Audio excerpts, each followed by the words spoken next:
then the crack right up.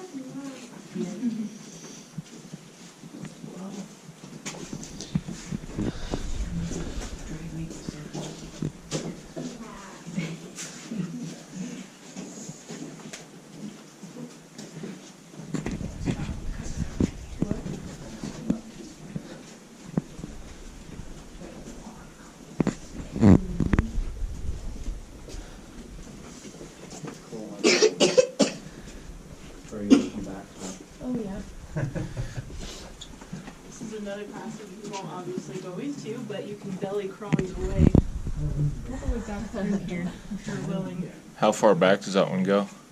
That's a great question. I believe it meets up just on the other side of the path here where the rail begins. Oh, okay.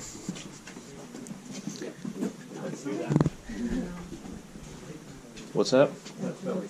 Yeah. Let's send the kids through it first. You can see where there's a light back there. That's kind of where you would crawl into. Oh, okay.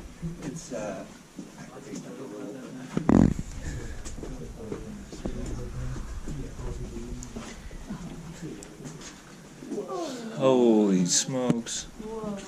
That is wicked cool. So as you make your way into this room, be sure to go off to the right into this platform and look into that room. Go ahead, buddy. This is generally one of the wetter areas of the cave. And so this platform out here, this room that you're looking into is called the lake room.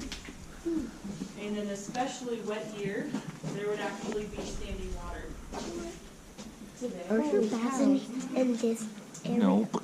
So for the folks just coming in, be sure to make your way out to this platform to your right and look into the lake room.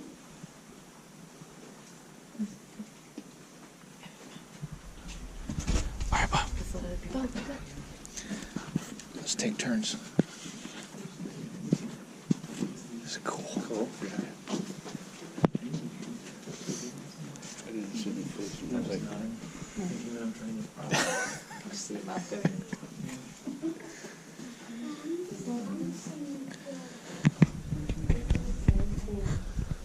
So you've probably noticed as we've been making our way deeper into the cave, it's been getting progressively wetter. This is generally one of the wettest rooms. You might even get dripped on in here. If you get dripped on, it's called a cave kiss. And it's supposed to be good luck. So one kind of unique feature on the path right here that you'll see are these rimstone dams. So you notice all these little bowl-like features.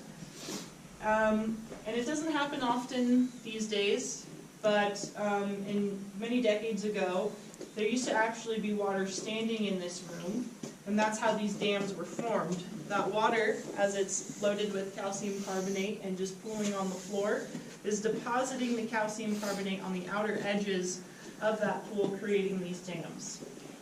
Now in the early 60s, the National Park Service actually had water pumped into this room to fill these dams on either side of the path, because to them it was more aesthetically pleasing for folks to come in here and see what it would look like if water was actually standing in the cave. So the effects of that, bringing in a sort of foreign water body into the cave, I'm sure it had an effect on the cave. We don't have any sort of science behind it, but you can imagine. The other kind of interesting thing that we'll notice is the closer we are to the path, the more dirt there is.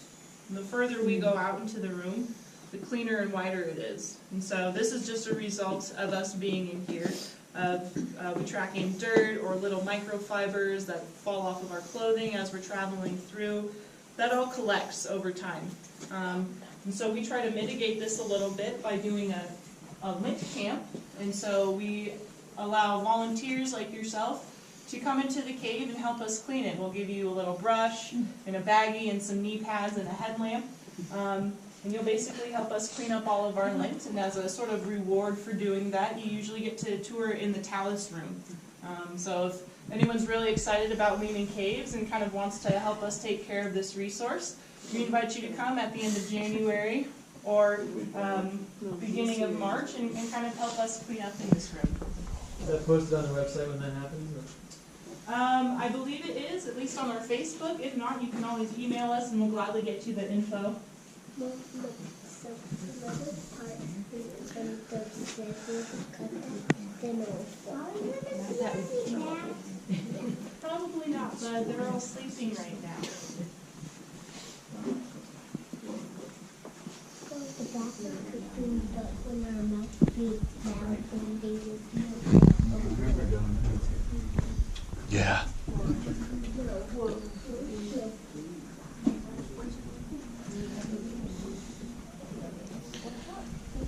Cave artifact. Caution. That's weak.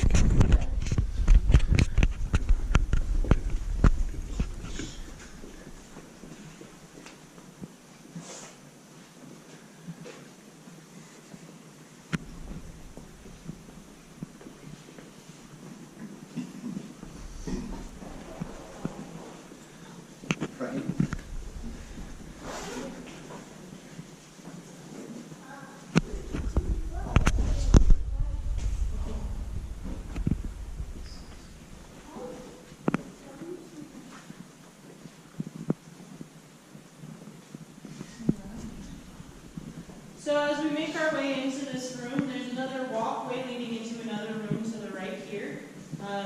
If you just kind of want to take yourselves up that path, maybe 4 to 5 of you at a time, you'll reach a platform where you can look out into this other room. And there is some actual standing water there that is naturally existing in the cave. We did not put it there. It's a very beautiful room, so just feel free to kind of wander over there. For those of us who are still in the room, I'd like to show you this nice cave bathing room. We stand kind of on this side, I'll show you my way through. This is our piece of basin cave. So all they can do is water is kind of flowing down and time, different sediments, That's cool. colors, striations, and creating that sort of bathing look. Bacon, 6%. popcorn, you might have seen the top of mountain. Even got baked turnips. Really gave people Now, as you guys are kind of filtering Go with Grampy. through, I'm gonna be looking for a Go with Grampy. He's right here. Or yeah.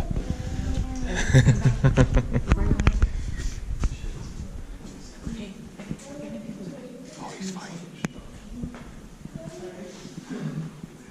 Where's the bacon? It's right here. Yes.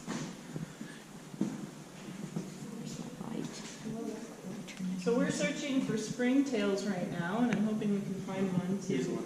All right, excellent. Yeah, look at that. Where? It's gonna be right here. On this side, you can see the black line. Yeah. A really small little thing right there. That's the small things that'll kill you.